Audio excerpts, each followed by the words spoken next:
Muitas vezes a gente passa uma vida inteira seguindo um plano que não é nosso. O quão satisfeito você está com a sua vida? O quão alinhado você está com o seu propósito? 99% das pessoas tem uma rotina de força. Tem aquela coisa que você se esforça para você continuar. Você sente que alguma coisa deve ser feita.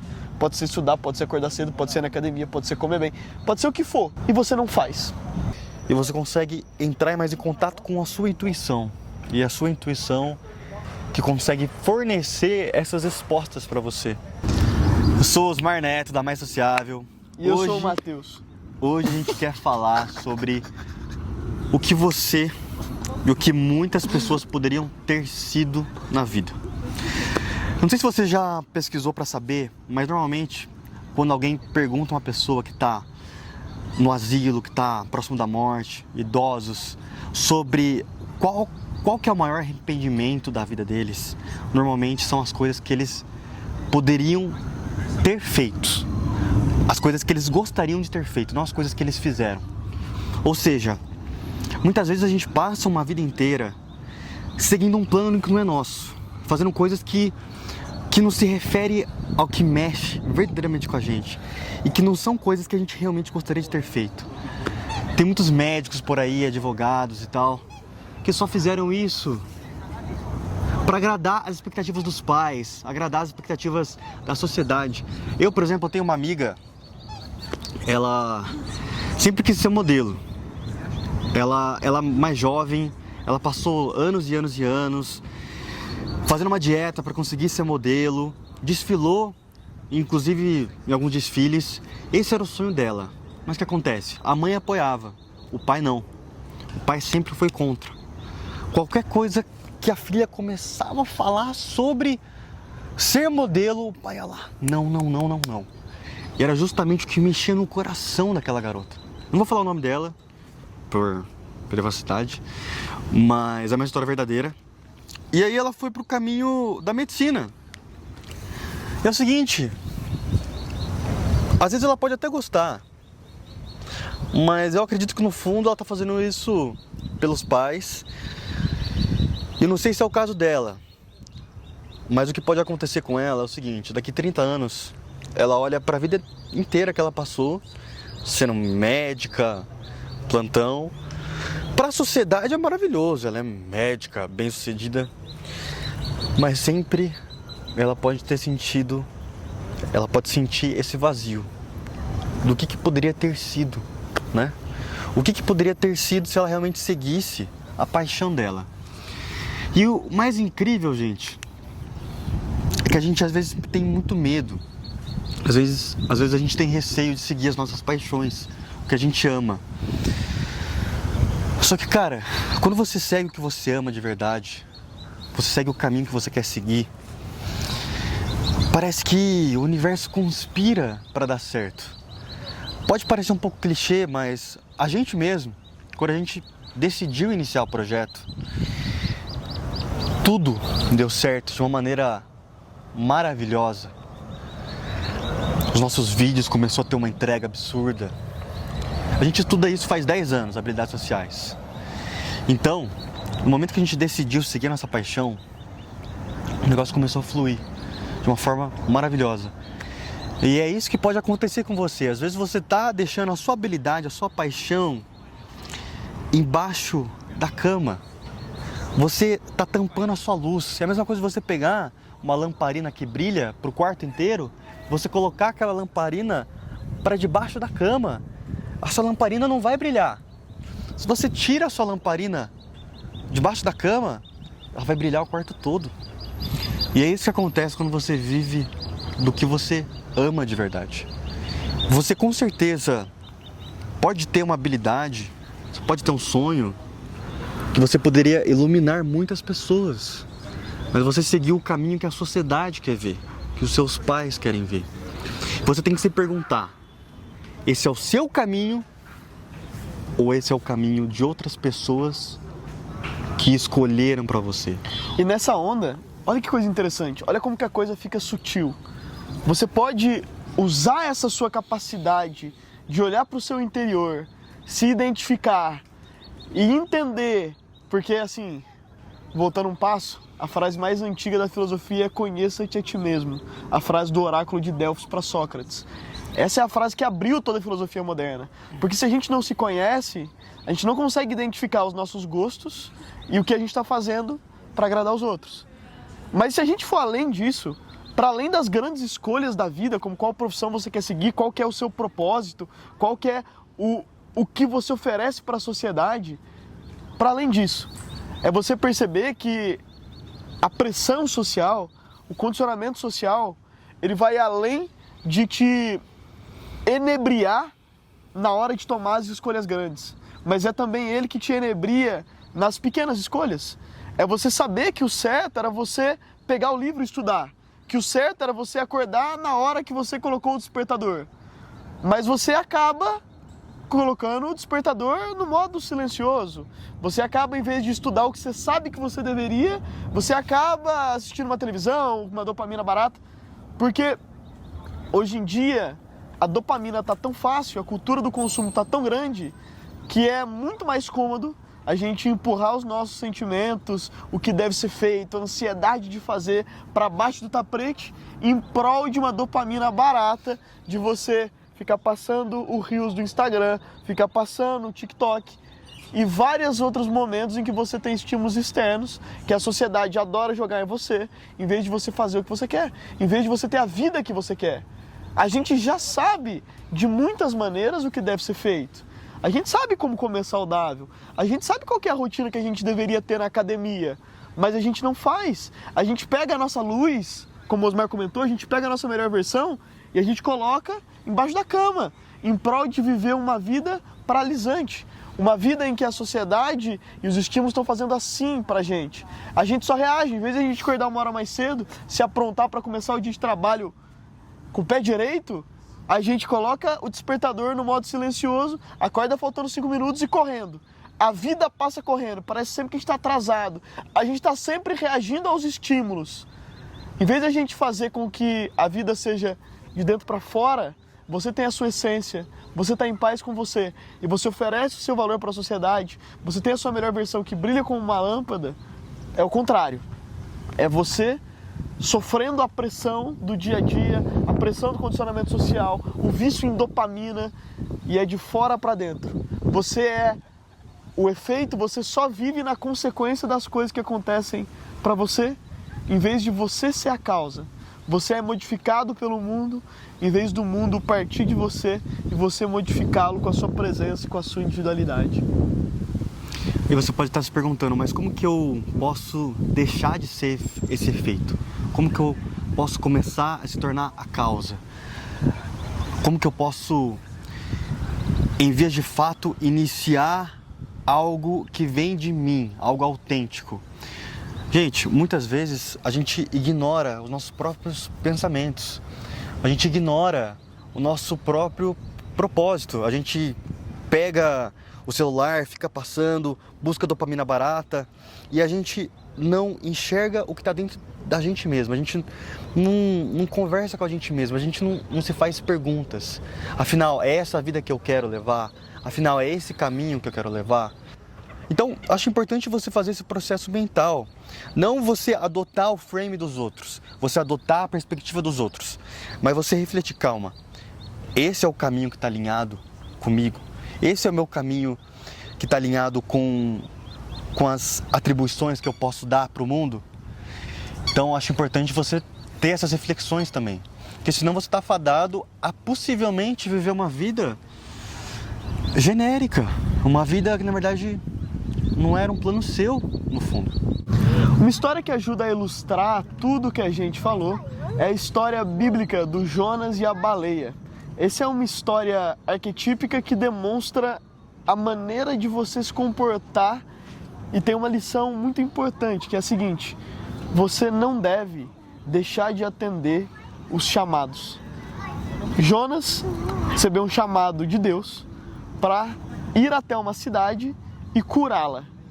Mas em vez de ele seguir o que Deus pediu para ele, ele se acovardou, pegou um barco e foi ao mar. Quando ele estava no mar, junto com a tripulação, uma baleia engoliu o barco. Esse é um lugar comum, você pode já ter percebido que na história do Pinóquio acontece algo muito parecido. Qual que é a ideia até aqui? Muitas vezes na vida você sente que alguma coisa deve ser feita. Pode ser estudar, pode ser acordar cedo, pode ser na academia, pode ser comer bem, pode ser o que for, pode ser mudar de profissão. E você não faz. Você deixa de atender o chamado, você deixa de fazer aquilo que você sabe que deveria ter sido feito. Você foge para o oceano. E quando isso acontece, a tendência é que você seja engolido por uma baleia. O prazo que era de 10 dias, porque você não faz no momento certo, se torna um dia.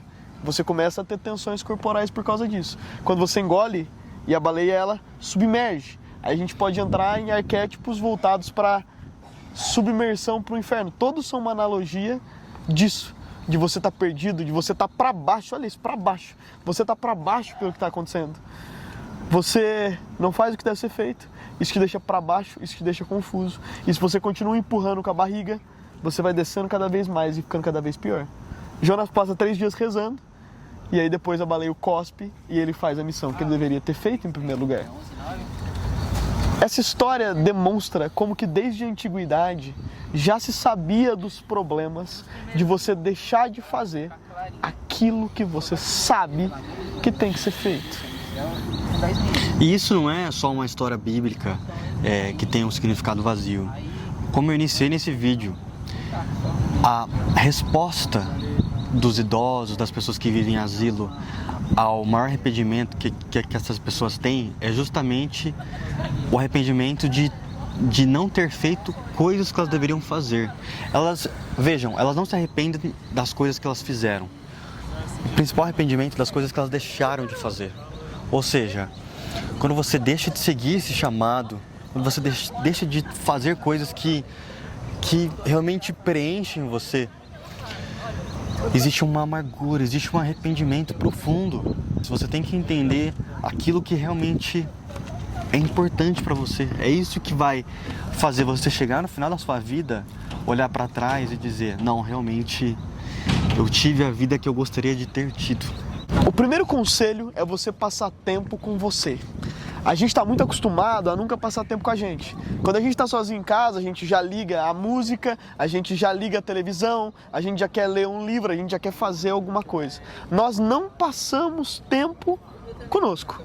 Você passar tempo com você, sem fazer nada, sem nenhum estímulo externo, vai começar a te trazer insights sobre o quão satisfeito você está com a sua vida, o quão alinhado você está com o seu propósito. E nesse sentido, além de você só passar tempo sozinho com você, comece a fazer perguntas para você mesmo. Eu gosto do que eu estou fazendo? Qual que é uma coisa que eu poderia fazer hoje que me faria alguém melhor? E se pergunte e espere a resposta. Se pergunte genuinamente isso. Muitas vezes o corpo já tem respostas. Você só tem que conseguir ter a coragem de perguntar e a capacidade de ouvir. A segunda coisa é você ler livros sobre o assunto.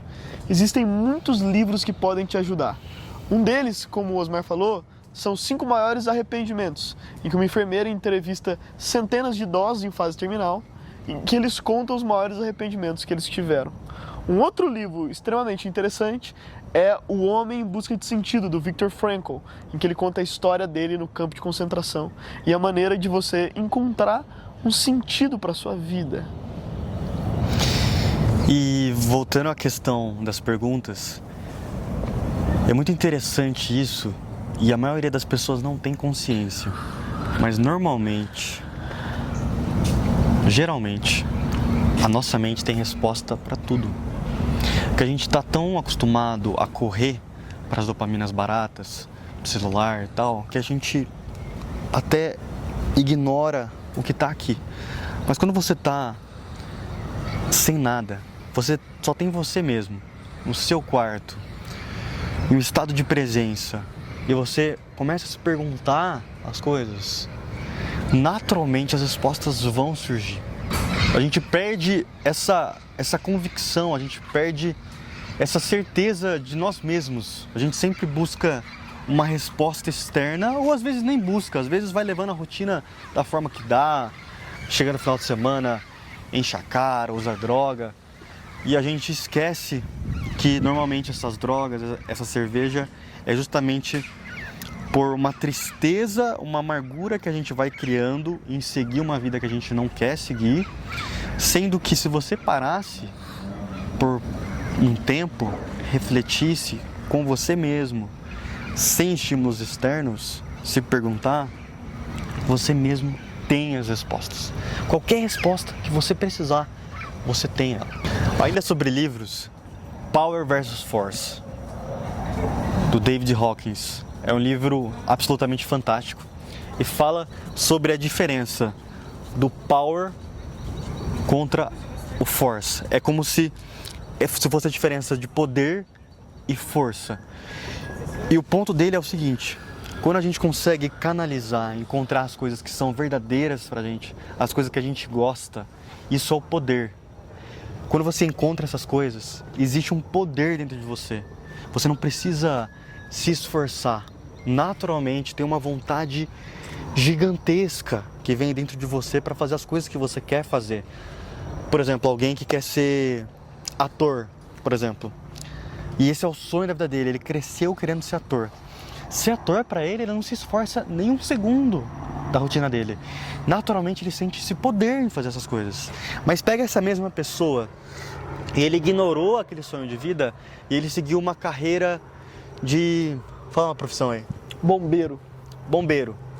Apesar que bombeiro deve ser legal, né? Bombeiro é legal. Eu vou Contador. A família inteira é contadora. Ele até em certo momento ele teve aquela oportunidade de ser ator e tal, mas ele foi pro caminho mais fácil. O que acontece? Ele não vai ter o poder, ele vai ter a força. A rotina dele é esforçante. Ele tem que se arrastar para seguir. Então, esse livro é excelente para mostrar a diferença de power versus force. 99% das pessoas tem uma rotina de force, de força. Tem aquela coisa que você se esforça para você continuar e não entra em contato com o seu power, né? Para ser algo potente, que você não se esforça. A última indicação, na minha opinião, é o melhor livro que eu já li na minha vida. Mudou assim completamente a forma que eu enxergo as coisas e pode ser excelente justamente para limpar sua mente, você conseguir, porque você pode estar pensando: nossa, mas eu nem sei o que eu quero, eu nem encontrei esse meu propósito, eu não consigo me fazer perguntas, na minha cabeça só é um turbilhão de emoções. Esse livro é para você. O Poder do Agora. Mostra a magia que é você estar focado no agora. Você conseguir sentir essa presença e você consegue entrar mais em contato com a sua intuição. E a sua intuição que consegue fornecer essas respostas para você. Estar presente é tão importante para o processo de autoconhecimento que na nossa terceira parte do vídeo a gente vai focar só em presença corporal e meditação. O Poder do Agora explica o quão importante é estar presente no momento, o quanto que pensar no futuro nos deixa ansiosos e o quanto que pensar no passado nos deixa depressivos. Seja porque a gente ficou pensando no que a gente deveria ter feito diferente ou nos bons momentos do passado, seja porque a gente vai ter muita coisa para fazer no futuro, o futuro é muito incerto e isso nos causa ansiedade. O foco do livro é entender que só o agora existe. Que se você está em todo lugar, ou seja, com pensamentos para vários lugares, você não está em lugar nenhum. Porque você não exerce o presente como ele deve ser exercido. E claro, você não está no futuro para poder fazer dele diferente, nem no passado. Só o agora existe. O resto é uma ilusão. E você conseguir focar no presente, no seu estado corporal de presença, é onde você conseguirá ter uma noção melhor de quem você é e do que você quer agora. Até porque o julgamento dos outros, esses pensamentos que você tem de fazer acontecer, de dar certo, e o que os outros vão pensar, tudo isso te tira do único momento que existe, que é aqui agora. Agora tá tudo certo. A gente tá respirando, estamos de barriga cheia, estamos filmando nesse lugar bacana, mas eu poderia estar pensando em, pô, o que eu vou fazer amanhã? Pô, mas eu deveria ter feito diferente algumas coisas que eu fiz ontem. E eu perderia a chance de aproveitar aqui. E vai além, porque a presença, ela não é só de você não prestar atenção nos seus pensamentos, mas a presença é você ter mais noção do que está acontecendo no seu corpo.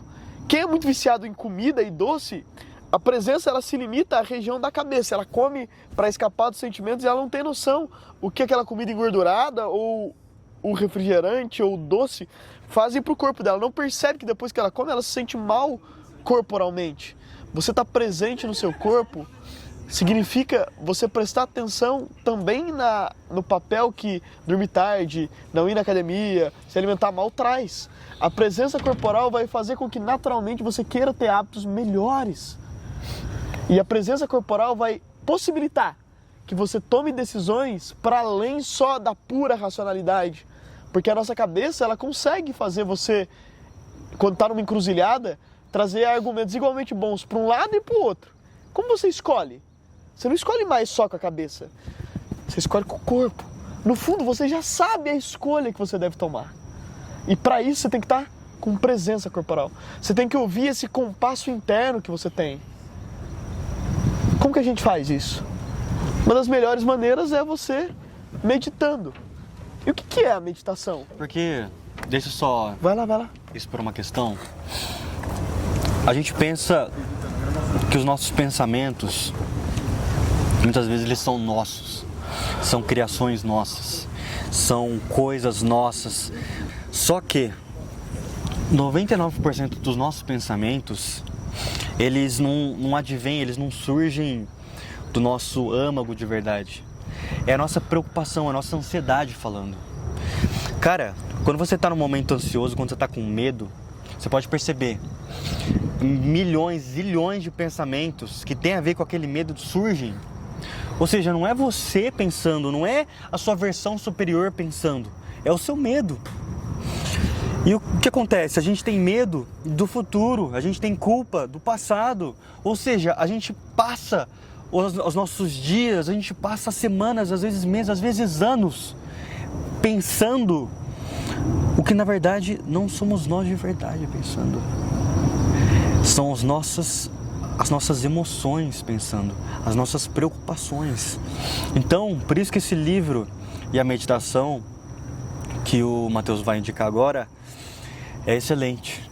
A gente faz assim, com essas emoções que estão encravascadas dentro da gente, e a gente consegue, por momentos únicos, canalizar em nós mesmos. Para quem é iniciante em meditação, tem duas técnicas legais. Para você começar a ficar presente, a meditação pode ter muitos motivos. Existem vários propósitos em diferentes meditações. Uma meditação que busca a presença, você estar presente no momento, ela é voltada para você focar em algo específico, que vai fazer com que os pensamentos que você tem fiquem cada vez mais fracos. E você possa cada vez mais sair da sua cabeça, estar em contato com o seu corpo e com o ambiente. Uma possibilidade desse estilo de meditação com o propósito de estar presente é você fechar os olhos e focar na sua respiração.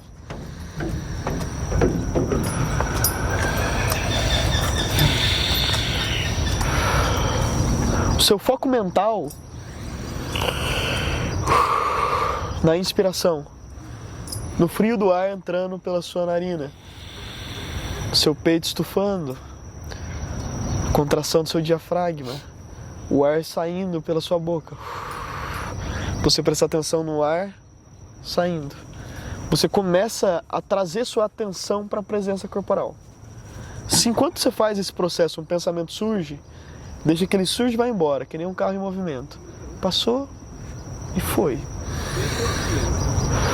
Se você sentar, fechar os olhos, focar na sua respiração e nos mecanismos para a sua respiração durante 5 minutos, isso já vai te trazer uma grande melhora na sua capacidade de estar presente. Dizem que se você está numa situação de nervosismo, você fechar os olhos e respirar fundo 3 vezes já te traz uma perspectiva totalmente diferente para a situação. E eu acredito nisso. Uma meditação de 5 minutos faz um papel ainda mais relevante. Se você estiver pensando demais enquanto você faz isso, um truque é, para além de você deixar o pensamento vir e ir enquanto você respira e presta atenção na respiração, é você focar em pegar o pensamento. Imagina uma toca de rato, que nem daquela dos desenhos animados, e você está olhando para a toca, esperando que o rato saia. O rato é o seu pensamento. Quando você está meditando e você está pensando em qual que vai ser o próximo pensamento que vai surgir, a tendência é que você fique tão presente, focando no próximo pensamento, que ele talvez nem venha. E se vier, você vai deixar que ele venha, que ele passe e vá embora por você. Você não é os seus pensamentos. Você é o receptáculo, o local de onde os pensamentos surgem. Essa é uma técnica de meditação, com foco na sua respiração. Outro foco de meditação pode ser você fechar os olhos. Em vez de você focar na sua respiração, você focar nos barulhos e, melhor, você focar no silêncio existente entre os barulhos. E aí eu já faço uma recomendação de um segundo livro. O Poder do Agora é do autor Eckhart Tolle. E ele também escreveu um livro chamado O Poder do Silêncio, que fala exatamente sobre isso, sobre meditações em que você foca no silêncio. No silêncio existente entre os barulhos. Essas meditações, elas são chamadas de meditações de foco. Você foca na respiração, você foca no silêncio, você pode focar em falar uma palavra. Pode ser qualquer palavra.